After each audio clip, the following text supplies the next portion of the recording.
Okay, welcome back. So in this tutorial video, we're going to dive a little bit deeper into Zoom hosting and explore some ways that you can add a little bit more engagement and creativity into your sessions. So we're going to explore the screen sharing button right down here and talk about how to use that, what you can do with it, and I'm going to give you a bunch of different ideas of games and instructional things that you could do with your clients using this tool to make things just a little more engaging for all parties.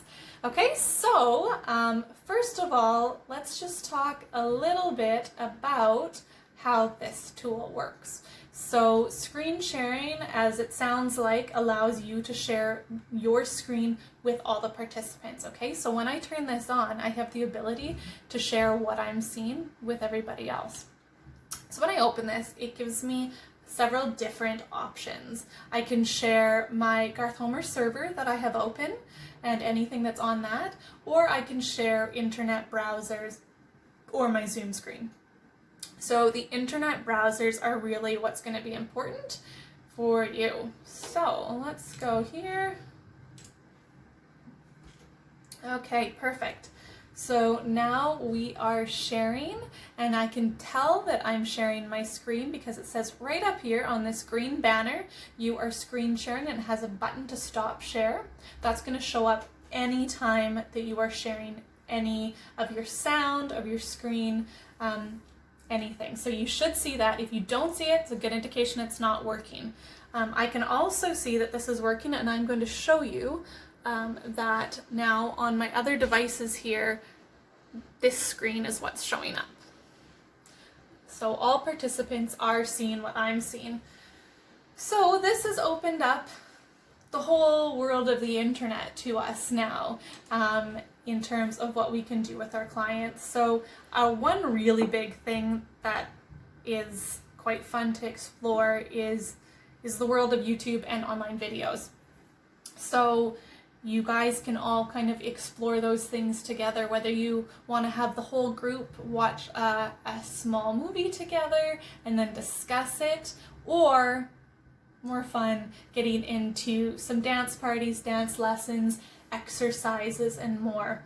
I know not all staff want to run those types of activities on their own, so accessing it through videos online is a super way to help bring some activity into the lives of your participants when they're at home. So I'm actually going to go to the Livestreams resource page that we created, because that is kind of a one-stop shop that's got a lot of phenomenal internet resources for you, including physical activity.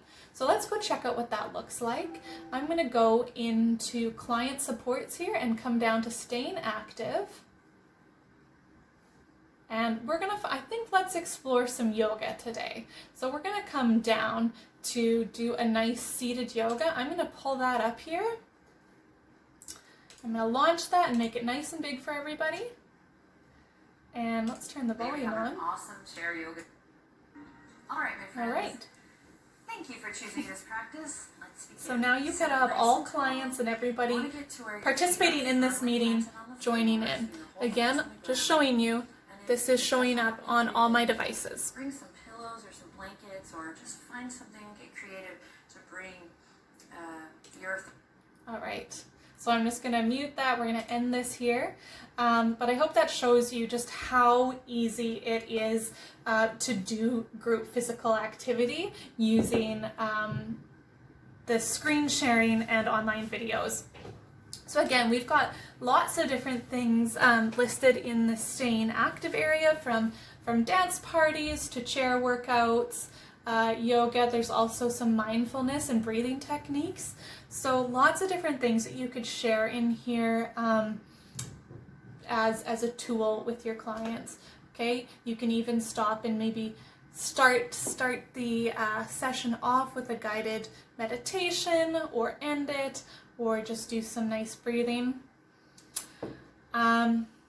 Some other things that you can do, some ideas for you would be taking kind of virtual field trips. So planning different places in the world or themes to focus on and just really exploring that online. So one thing that I think I've got that in here is, let's take a look at online fun. I think we've got some links to different yes, so there's lots of art museums and galleries online that have virtual tours, so you can literally take a little tour all together through the art galleries, check things out. And ideas to make that more fun too is when you're at those places to just play some games. So get people engaging, you know, we're not just looking at things, but encouraging them to participate. So maybe playing an I Spy game when you're looking around the museum, see who can find, you know, something blue or such and such painting, and just make it fun for people so we're not just staring at a screen all the time. Other things that we've got in here, let's see. And of course, you're not at all limited to this website. Like I said, the world is your oyster with the internet, of course. So let's take a look at here. So here we've got some live cams. So you could come on here with your clients and even just do some talking about different animals. Maybe you have clients who want to take turns doing some research about an animal and educating each other, and then you can all go on and learn a bit about this. See, here we're looking at a live hippocam from the San Diego Zoo, and it is quite adorable. Don't really want to turn that one off. So lots of fun things that you can do, and of course all clients are seeing the screen, so you can look at it, discuss it, and just have fun with it. So another super fun thing about screen sharing is we can actually give others remote control. So this again is going to really open a big world to you with your clients, whether you're working one-on-one with somebody or in a group and people take turns doing some learning. So remote control, that was a setting that we had to change in our overarching Zoom settings in the tutorial video where we talked about those settings. So that must be changed to on. And once that's done, you can come up here into this remote control in this toolbar, and you can come down and it will allow you to give mouse or keyboard control to different participants. The only clincher here is that it will only give it to participants who are working on a laptop or a desktop. You can't give remote control to somebody on a tablet or a phone, just because you don't have the same mouse capacity on those. So I'm going to just pass over my control to my participant here.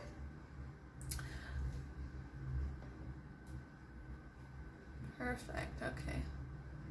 Let's see. Okay, so now I'm going to show you. My hand is off my mouse over here, and I'm controlling it with an entirely different device.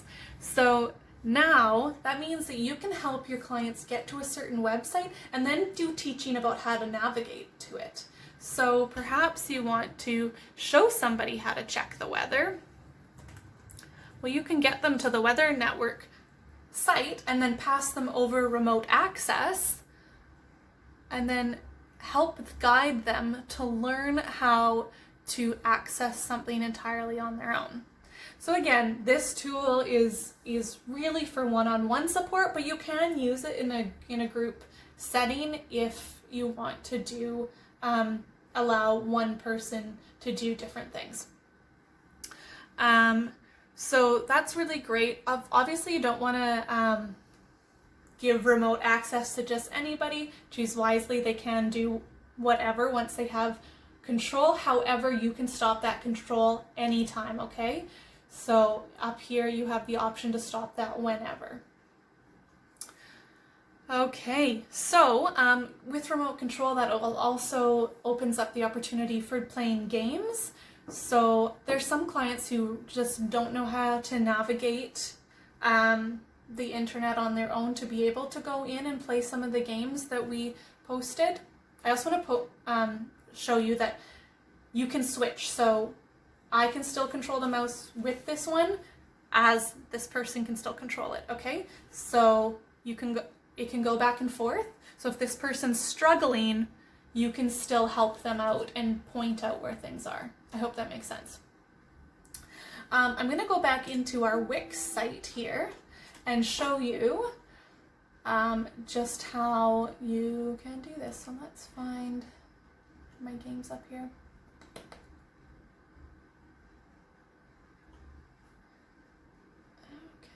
All right, let's go into games. Okay, so there's a lot of great games that a lot of participants would enjoy but can't necessarily navigate to on their own, and sometimes caregivers aren't much more technically inclined. So this is a kind of a cool way that you can still give people an opportunity to engage with these things by using your screen sharing and remote access. So I'm just going to come up here, let's go to CBC Kids. I'm going to launch a game here. Let's turn that volume off. Okay. I've never played this one, so I'm not entirely sure, but let's try this. So you can go there, and then the other person can control the mouse and go. So you can take turns. So I'm doing this on 2 different devices, okay? So you're playing together by using the screen sharing and the remote access. Or if it's a 1-player game, then you can just give entire controls to the other person and they can play the game and you can cheer them on, and it can be quite fun. So like I said, it opens a whole world. Let's go back over here. Again, you can really just explore and let your mind kind of wander now that you know about these tools. But some other things I want to point out is reading. Reading is another fun one that you can do easily online. I think in here, I'm going to go to Online Fun again.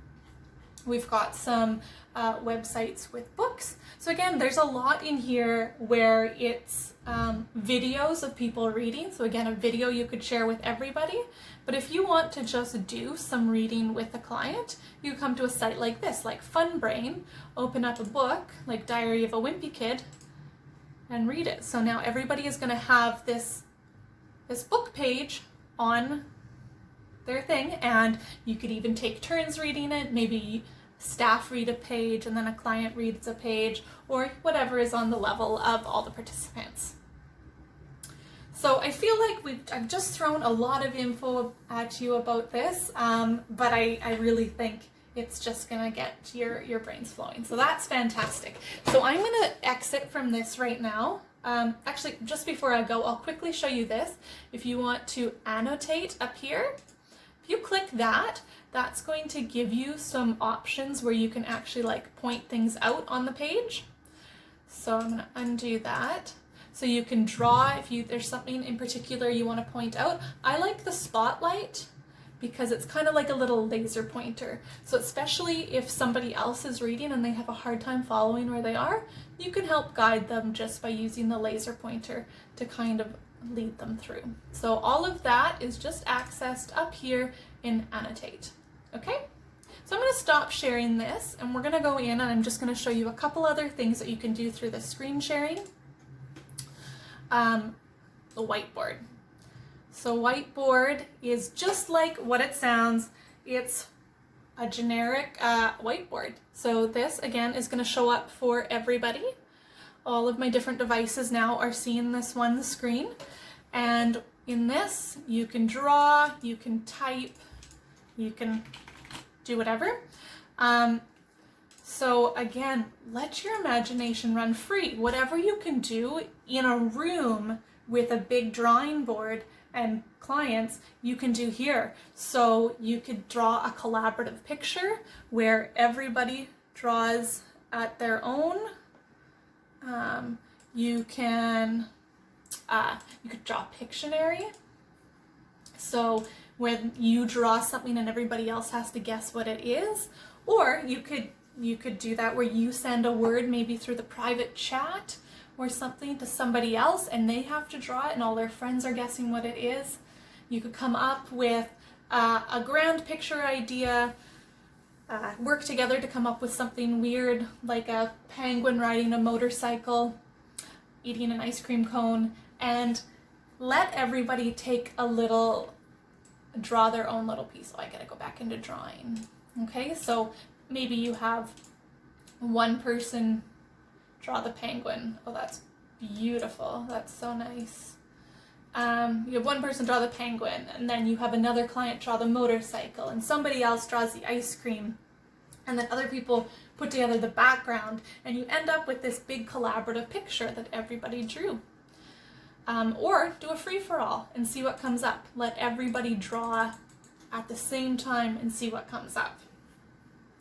Or you can get into some more text type things, games like Hangman, where you have a word and people are guessing letters and you're trying to guess what that word or phrase is. Again, just let your imagination run free. So anything that you can do with a big drawing board, you can do with this thing. Stop that. The last thing that I want to point out with the screen sharing is how you can share your computer sound. So this is a really good tool if you want to do your own exercise or your own dancing. It's a lot better to share the computer sound than to say put a phone right next to it. This way it's actually going to share the sound right from your system rather than picking up the sound from the microphone and then sending it through.